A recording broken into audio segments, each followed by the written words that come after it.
అంధకారములో నే చచ్చి ఉండగా మాటతో నన్ను పిలిచి బ్రతికించి నిలిపితివే.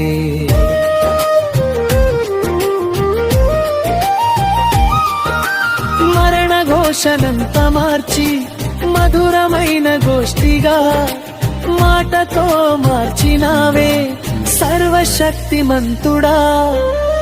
మాటతో నా స్థితి మార్చి నీ జీవము నాకిచ్చితివే. మిగిలిన నా జీవితమంతా నీకై జీవించెదను. మాటతో నా స్థితి మార్చి నీ జీవము నాకిచ్చితివే. మిగిలిన నా జీవితమంతా నీకై జీవించెదను. నాదు ప్రాణాత్మ దేహం నా సర్వం నీకేనా. నీ మాటే నాకు చాలయ్యా నా యేసయ్యా. నీవుంటే నాకు తోడు నాకెంతో మేలయ్యా. నీ మాటే నాకు చాలయ్యా నా యేసయ్యా.